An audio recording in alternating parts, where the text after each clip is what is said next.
He vuelto. Bueno, buenas tardes ya, tan rápido. Continuamos. Estábamos hablando un poquito de la clasificación y quisiera compartirles el, un poquito de lo que es el manual, ¿verdad? Un área específica, en este caso, que describe y habla de las funciones corporales, ¿verdad? Desde la definición.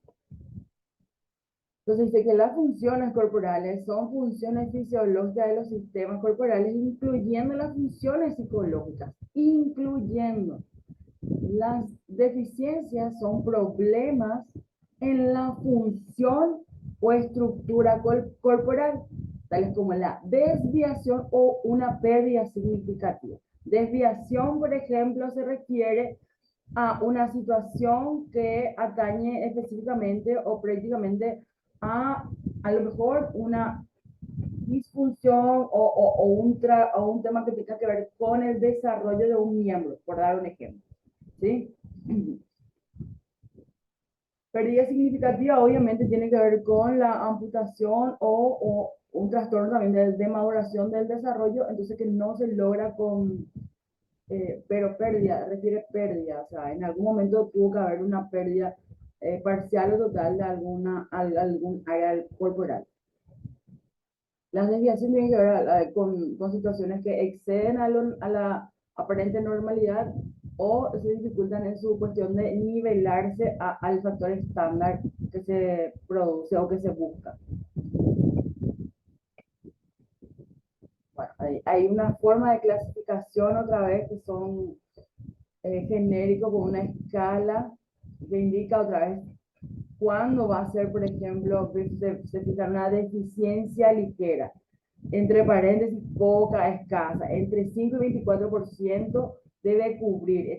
Entonces, tenemos una línea de porcentajes en la que esta se va a ir llamando ligera, moderada, grave, completa, sin especificar cuando no cumple con estos patrones y no explicable cuando no cumple también estos factores.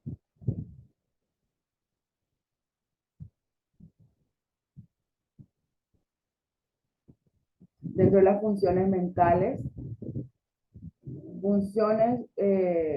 globales, que tienen que ver con la conciencia,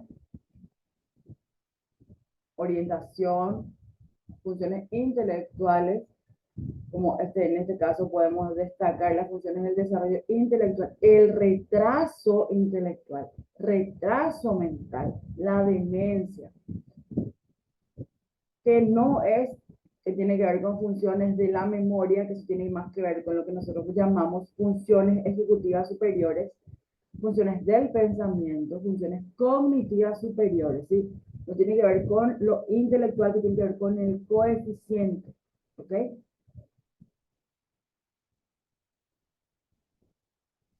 Funciones psicosociales, funciones del temperamento y la personalidad, está todo muy bien detallado, funciones del sueño.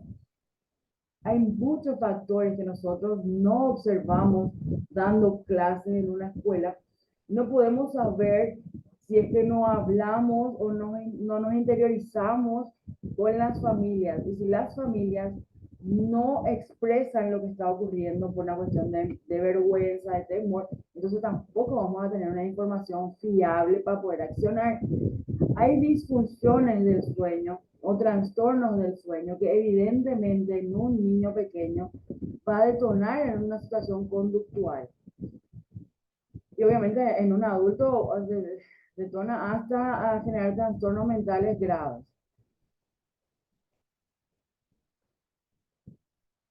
Funciones de la memoria, psicomotoras, por ejemplo, que se asocian, tienen que ver con funciones mentales específicas del control de actos motores, ¿sí? Como el psicólogo a nivel corporal, o sea, el tema de contracción y relajación, por ejemplo, es una función fundamental para que haya. En realidad, actualmente los psicomotores quedan un poquito con una mirada un poco menos amplia de lo que incluye lo neuromotor. Desde el abordaje de la neuromotricidad, Entonces se ve mucho, o se ven muchos más aspectos en una cuestión evolutiva de género, tal vez de la palabra. Acá vemos, por ejemplo, que incluye funciones de control psicomotor, tales como retraso psicomotor, que nosotros podemos verlo también como un retraso en la maduración o en el desarrollo, en la adquisición tal vez en edades tempranas de habilidades motoras básicas. ¿Sí? Entonces, el retraso para aprender a combinar en dependencia de la maduración del niño habilidades motoras como caminar, sentarse, pararse, caminar, dar un giro completo y caminar para atrás. Es una acción o es una sucesión de acciones que cuando existe retraso, evidentemente no se va a lograr efectivamente. Acá se encuentra el tema de la agitación, la excitación. ¿Sí?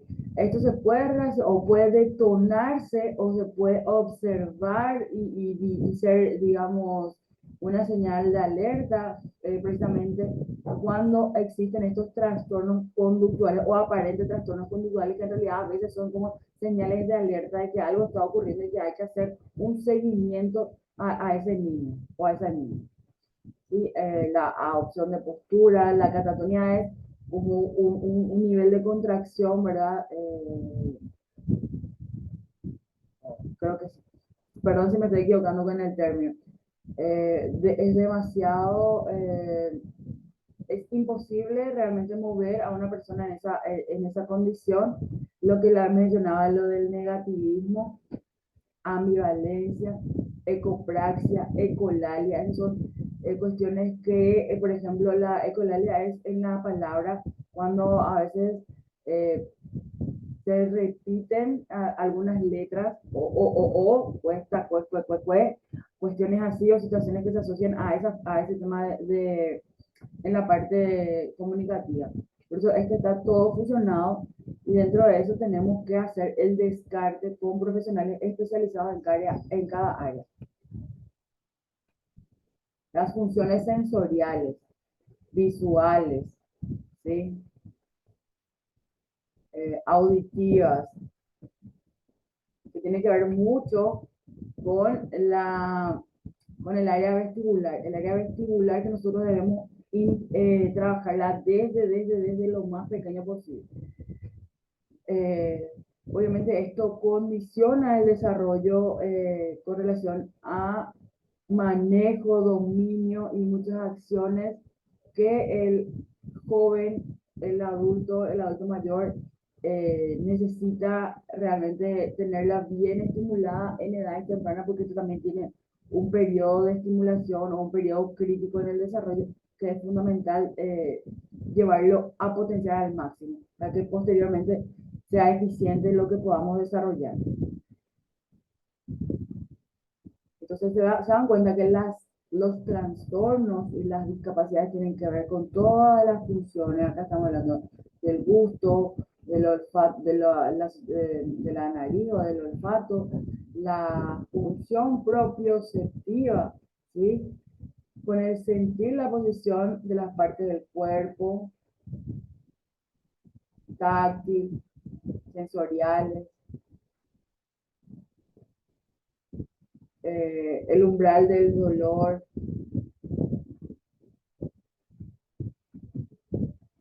Se destacan otra vez las funciones de la voz, del habla, función de articulación,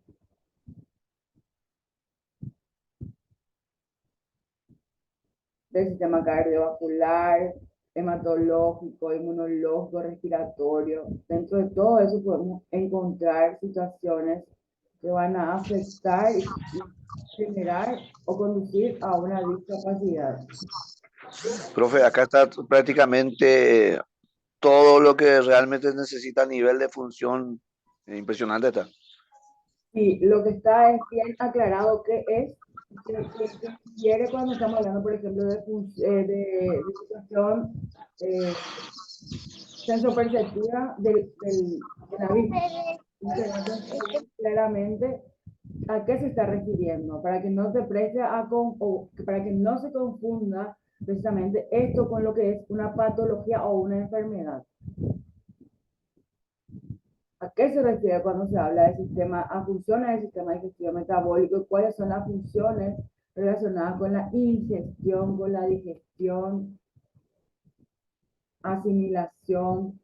Porque estas son situaciones que, por ejemplo, una persona que padece en algunos casos lesión medular está afectada, son funciones que están afectadas y que tenemos que aprender y saber que la persona está transitando con una situación de esas para poder hacer el ajuste que requiere, por ejemplo, si requiere usar pañal, si no requiere. Son situaciones que van a hacer que nuestro trabajo evidentemente tenga o no el éxito que estamos buscando.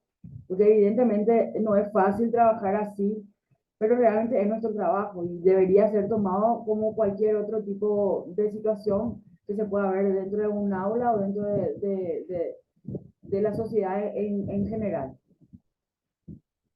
Me encanta la Yo te soy sincero, profesora. Yo, por ejemplo, nunca trabajé con una persona con discapacidad a nivel así de preparación física. Una cosa es que te dejas cuando estábamos estudiando la licenciatura, ibas en algún lugar donde había ese tipo de personas, ¿verdad? Pero personalmente veo que si se va a hacer desde el punto de vista del negocio, hay muchísimo para trabajar, pero hay que estar demasiado bien preparado para estar en ese mundo porque si no, medio complicado. Eso es lo que yo me di cuenta. Sí, hay que estar bastante preparado, sobre todo conocer la discapacidad, conocer, pero no es un conocer, por eso yo les decía, no es un conocer la técnica, ¿sí?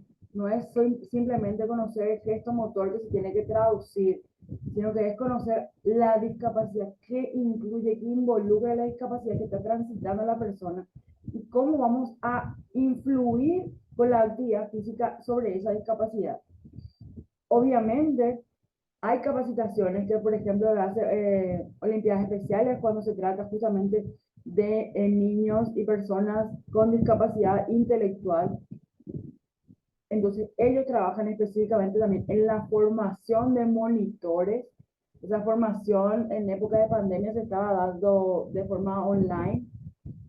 Así que si tienen interés, podemos buscar la referencia para que puedan inscribirse a tomar esos cursos de monitor en el caso de Olimpiadas Especiales, que es efectivamente con lo que sí se destaca, se habla de lesión medular también, de parálisis cerebral, mejor dicho. Lo que sí destaca mucho es el trabajo con las personas con síndrome de Down, de retraso mental. Sin embargo, es como algo más común aparentemente, pero en realidad deberíamos de conocer la mayoría. Y en dependencia de eso también algunos entrenadores deciden trabajar específicamente con algún tipo de discapacidad, en este caso eh, el síndrome de Down. Entonces, vamos a ver mucha gente que está trabajando o vinculada al síndrome de Down porque se aprende en lo que es el síndrome, cómo influye el síndrome en la persona, en el niño, y entonces cómo adaptar la actividad física, porque en realidad no hay mucho cambio técnico, táctico que hacer, sino más bien estrategias de motivación, estrategias que tengan que ver con enganchar, digamos, a nivel más comercial, ¿verdad? Al niño, a la persona que está practicando la actividad física. No requiere tantos ajustes con relación a la ejecución de movimientos, a la metodología de enseñanza. A lo mejor hay que ser más claro, hay que dar menos explicaciones, hay que ser precisos, eh, hay que repetir varias veces y nada más serían, digamos, unos pequeños ajustes en ese caso. Entonces, algunos entrenadores se aprenden las características de una discapacidad, en este caso mencionó una discapacidad intelectual, en realidad es que viene vinculada a un síndrome, en este caso el síndrome de Down, de que es una situación congénita, genética. Entonces, bueno, no es necesario, ¿verdad?, saber absolutamente todo, porque evidentemente, como estoy mencionándote, podés seleccionar algún tipo de discapacidad con la que te sientas cómodo para trabajar y trabajar simplemente con ese grupo de personas, que eso de igual manera es un aporte sumamente necesario y sumamente importante. Y realmente destaco y destaco y destaco, necesario, necesario. que aprendamos a manejar la discapacidad con estrategias válidas y eficaces. El tener miedo no nos sirve, no nos aporta. Lo que sí yo considero particularmente, hay que respetar, primero respetar, porque, y no violentar de ninguna manera el derecho que tienen las personas en condición de discapacidad. Intentar hacer los ajustes y obviamente tomar las capacitaciones con la experiencia que tienen, en este caso, de Olimpiadas Especiales. También hay muchos programas, o hay algunos por lo menos, que son para entrenadores paralímpicos. Entonces, los paralímpicos tienen más que ver con la discapacidad física, con la pérdida de miembros también. Entonces, tenemos, digamos, dos áreas separadas. En este caso, los que quieren encargarse o trabajar con personas con discapacidad intelectual y los que quieren mejor trabajar con personas con discapacidad motora, pérdida de miembro, amputación, situaciones que están dentro de un plan. Ellos tienen, por ejemplo, una clasificación, un manual para clasificar a los paratletas, y evidentemente es bastante rudo al final, porque no es que todos pueden participar porque sí, sino que tienen que, a pesar de tener condiciones, cualidades, si no cumple con un patrón que está demarcado, no puede participar en los Paralímpicos. Y el tema de Olimpiadas Especiales sí tiene proyectos mucho más integradores, como son, por ejemplo, las unificadas, ¿verdad? Los Juegos Unificados. Los Juegos Unificados tienen niños o personas con discapacidad cognitiva como un 50% de los que están jugando, por ejemplo, en una cancha, y el otro 50% son personas convencionales, como se menciona. Entonces, eso hace que la integración, ¿verdad? No es integración, eso sí es inclusión, entonces sea más llevadera, sea muy lindo. Entonces, son programas y proyectos muy, muy lindos que yo creo que apuestan más, ¿verdad? A lo que llamamos inclusión, que es que todos somos realmente iguales en cuestión de derechos, y tenemos que acceder a eso, tenemos que pelear por nuestros derechos. Pero bueno, tenemos esas dos ramas principalmente destacadas, y en ambas se puede vincular. Simplemente hay que empezar a conocer la discapacidad, empezar a conocer y ver, porque efectivamente, como te digo, existen planes de trabajo accesibles para los entrenadores, para los asistentes, para los monitores, y se hacen estas capacitaciones, y por lo menos las Olimpiadas Especiales no tienen costo, las que están en línea no tienen costo, y se accede a una certificación, y de verdad que es muy, muy interesante, muy, muy completo, no se puede negar eso. De Paralímpicos, yo conozco más o tengo más referencia de lo que es el tiro con armas, de armas largas y armas cortas. Entonces, es cuestión de que se aprendan las técnicas y las tácticas que de verdad que están ya básicamente descritas, simplemente hay que saber administrarlas. Básicamente sería eso, pero de que existen, de que hay que buscar, hay que leer, hay que empaparse más de la temática nada más. Bueno, continuamos un poquito para acá. Ya les mencioné, este material ya lo tienen en la plataforma, así que no se preocupen. Si no terminamos de desarrollar la parte teórica, igual esto ya se encuentra, lo van a tener disponible. Otro de los efectos indeseados de la discapacidad tiene que ver con la dificultad en la práctica de actividad física colectiva, justamente que mencionábamos en el caso de los programas que provee Olimpiadas Especiales, que son muy interesantes y muy buenísimos. Pese a la importancia de la actividad física y el deporte en la salud de las personas, en este caso en condición de discapacidad, y el interés de las autoridades sanitarias en su promoción, gran cantidad de personas no realiza obviamente esta actividad física ni deporte suficiente. Hay otra directriz que trasciende de la Organización Mundial de la Salud, de la Organización Panamericana de la Salud, que tiene que ver con que uno puede hacer actividad física ¿sí? Pero ahora, esa actividad física es suficiente para tu organismo, para tu cuerpo, para tu edad, te va a referir a algún incremento, algún mejoramiento, alguna situación en particular. Esa es la cuestión actual, ¿verdad? Que esa actividad que estés realizando, esa actividad física, sea evidentemente suficiente, ¿sí? A veces necesitamos 30 minutos, a veces necesitamos 60 a 120 minutos, ¿sí? En realidad 150 también, 160 y así vamos viendo que los parámetros, indicadores básicos que se mencionaban, por ejemplo, de realizar 30 minutos de actividad física diario, sí, por lo menos 5 veces a la semana, están perfectos, pero hay que saber a qué población va dirigida, a qué edad poblacional también va dirigida, o franja etaria va dirigida. Porque evidentemente 30 minutos a la semana, perdón, 30 minutos al día, 5 veces a la semana, no es una actividad suficiente para un niño en primera infancia o en la primera etapa y segunda de la escolarización. ¿Ok? Entonces ahí es donde nosotros criteriosamente como profesionales del área debemos hacer ese, ese ajuste razonable y poder dirigir el contenido a la población a la que apunta con un criterio profesional. ¿Ok? Bueno, por este motivo que mencionamos, ¿verdad? Por ejemplo, la Organización Mundial de la Salud eh, reconoce esta situación como un problema de salud pública y no solamente es a nivel internacional. Entonces, lo que se apunta es, o lo que actualmente es, a pesar de que existe también, actualmente se menciona como la pandemia, a la obesidad, ¿sí? Sí, como uno que se destaca demasiado en porcentaje a nivel mundial. El sedentarismo, ¿verdad? Es realmente lo último que se está destacando, ¿verdad? Actualmente también.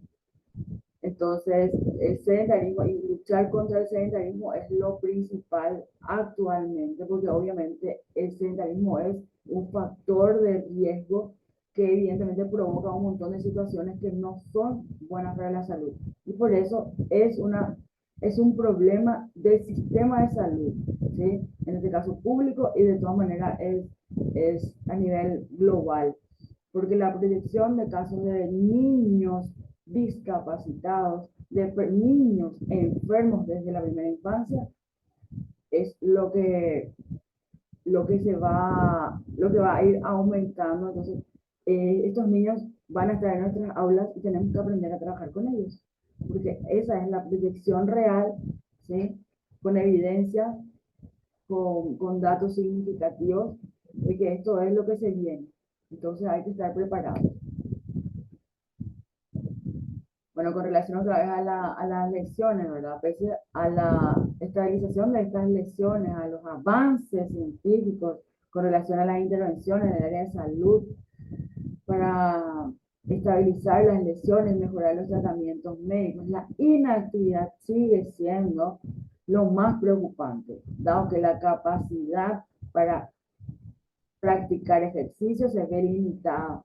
Por tanto, mejor dicho, tanto por aspectos que tienen que ver con la voluntad como los sensoriales, ¿sí? Que tienen que ver con, obviamente, la parte sensoperceptiva, pero también tiene que ver con esta cuestión, eh, a veces de irritabilidad, a veces de falta de sensación correcta, idónea, o gestionar la sensación. Por tanto, eso reduce las posibilidades de alcanzar los beneficios de una buena condición física. No se puede negar. Comúnmente se adopta un estilo de vida sedentario, posiblemente muy diferente al que se tenía antes de la lesión, ¿sí? Entonces, a partir de que ocurre en este caso, se está haciendo referencia a una lesión medular, pero se puede generalizar cualquier tipo de lesión cerebrovascular, cerebral, del sistema nervioso, va a generar, en vez de buscar una salida que no sea medicamentosa, que también en un momento debe ser implementada, obviamente, en su primera instancia, pero Esto se puede acompañar de actividad física. La actividad física realmente es, por todos los lados donde se ve, es una medicina o es la medicina del siglo XXI, ¿sí? Es lo que necesitamos para resolver la mayoría de los problemas que tienen que ver con salud. Es nuestra problemática principal y por qué también las personas dejan de confiar en los resultados es por la falta a veces de responsabilidad de algunos colegas nuestros. Así que bueno, trabajar en esto sería bastante importante porque hay que trabajar con respeto, con ética, y entonces así todos nos asentamos en una buena plataforma para seguir trabajando en el área de salud.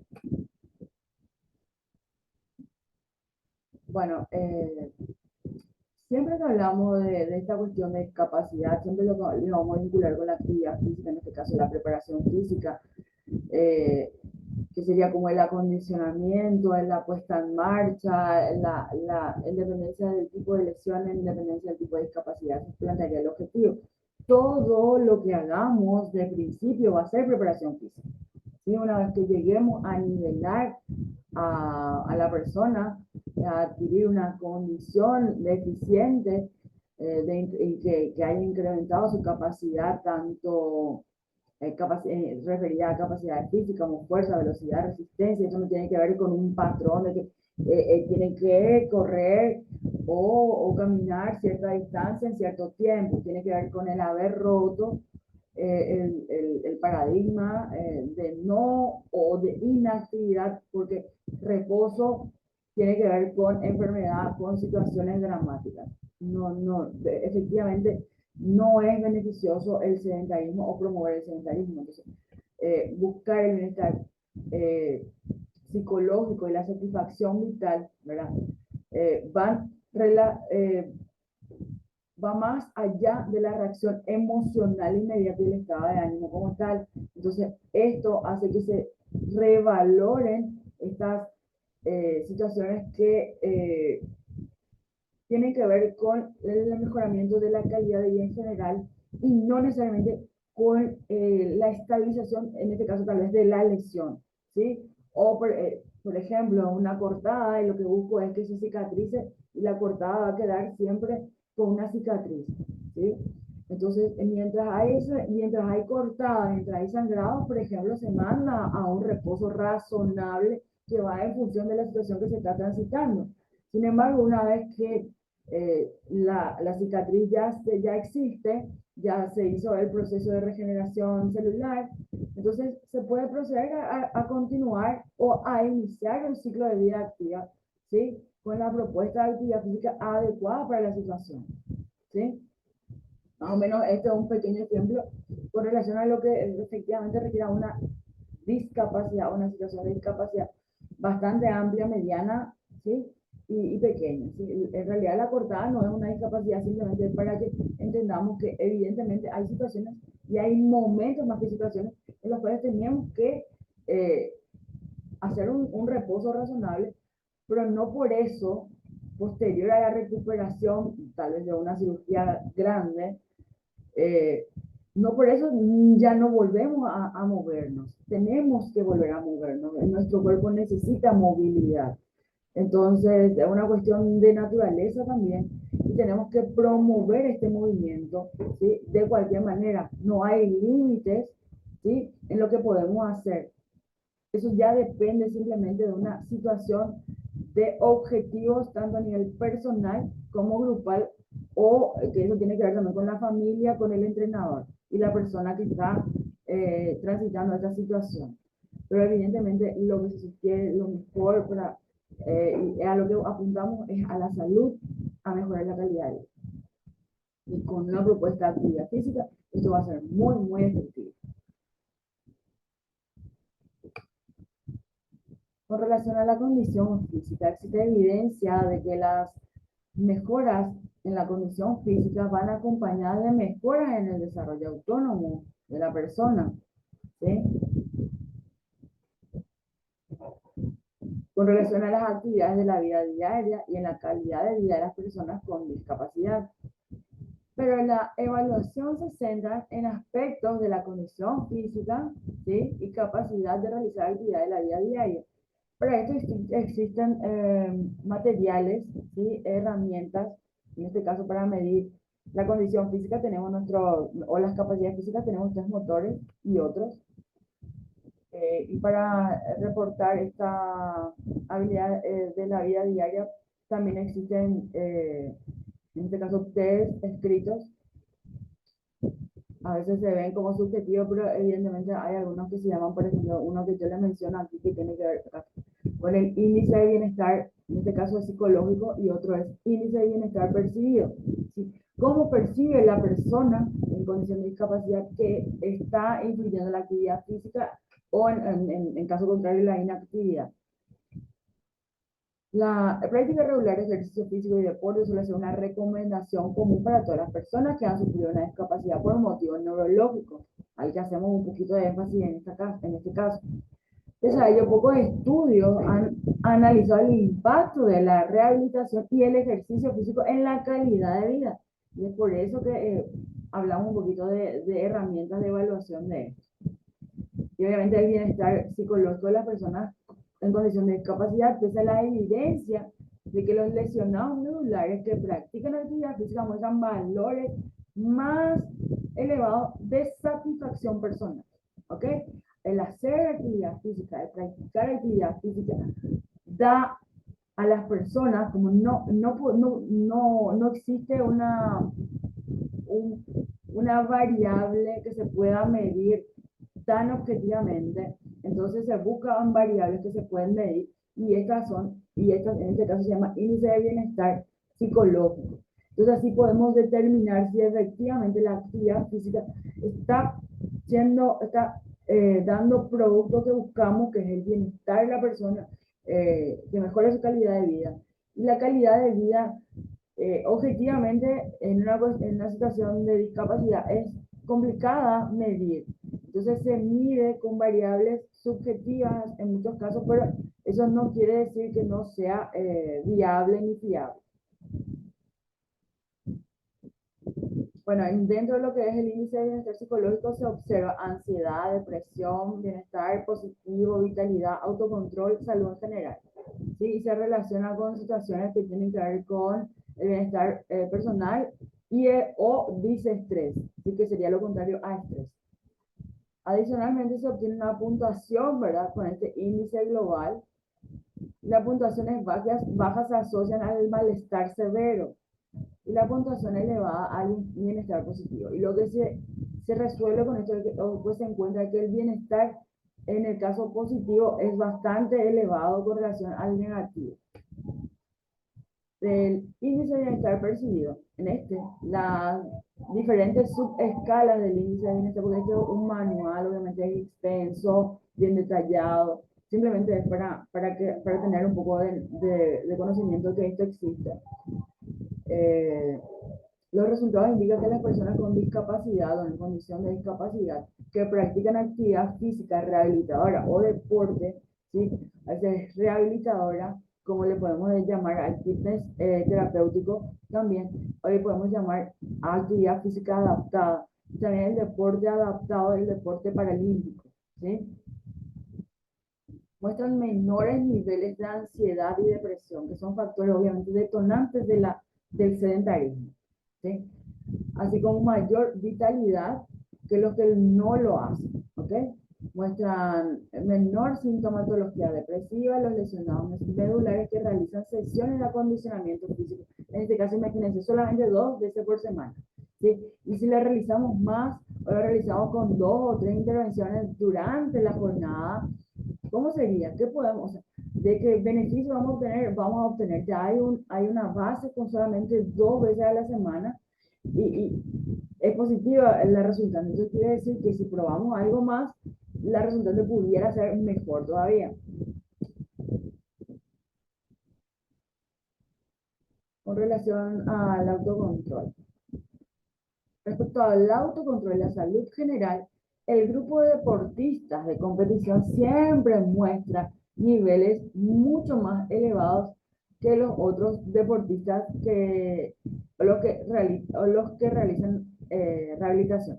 Porque el deporte competitivo o la situación de competitividad, el ambiente, realmente el intentar superarse a uno mismo, el intentar vencer barreras, el intentar superar obstáculos, realmente motiva muchísimo, muchísimo a la persona y evidentemente los resultados que van a arrojar con relación a sentirse mejor, a la situación de quién controla mejor, quién se siente que controla mejor su cuerpo. Una persona que realiza actividad física para rehabilitarse, que es acondicionamiento básico, pero sin un objetivo de competición.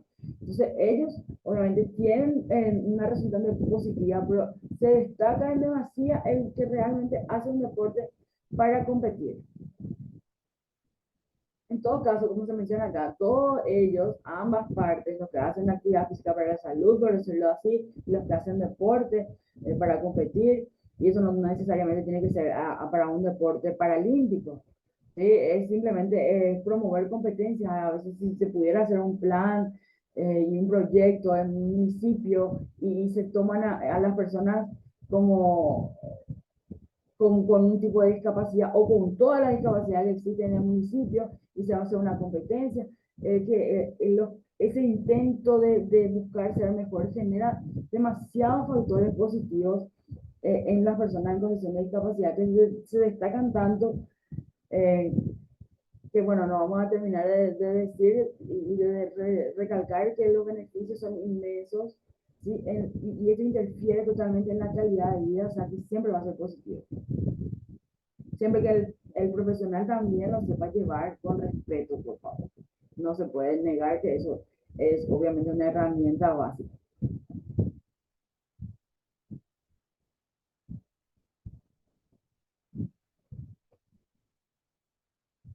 Bueno, los que practican ejercicio o deporte esperan un mayor bienestar personal, ¿sí? Consistentes con los estudios realizados en lesionados medulares y ven a confirmar la idea que el estilo de vida activo que incorpora actividad física deportiva contribuye a una mayor calidad de vida y bienestar, incluso en sujetos con discapacidad grave. ¿Sí? No se puede negar que existe evidencia útil en cuanto a la rehabilitación física y a la práctica deportiva estructurada para la mejora del bienestar de las personas con discapacidad. ¿Okay? Bueno, estos trabajos de proceso lo van a subir a la plataforma, van a subir el Word y van a hacer un pequeño video, ¿sí? Y ese video sí voy a dejar claro que lo van a compartir por medio del Drive, que lo van a hacer a mi correo electrónico, que es carolpuyapy@gmail.com. En esta actividad ustedes van a seleccionar la discapacidad, van a describir en qué consiste esa discapacidad y van a realizar un objetivo para una sesión de entrenamiento con la persona o las personas que tienen esa discapacidad que ustedes están buscando.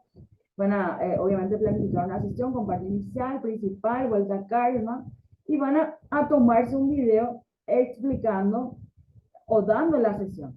Pueden dar la sesión si cuentan con una persona que puede ser con la condición de discapacidad o sin esa condición de discapacidad, simulando que tienen la discapacidad. O pueden hacerlo ustedes mismos, ¿ok?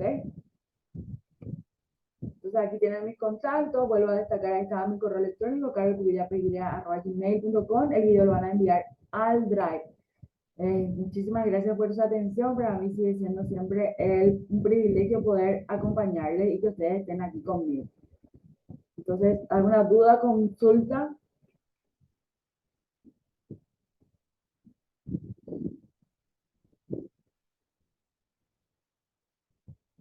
Ok. Me escriben al grupo de WhatsApp si tienen alguna duda o consulta. Nos vemos entonces el próximo sábado. Mucho gusto. Buen fin de semana a todos.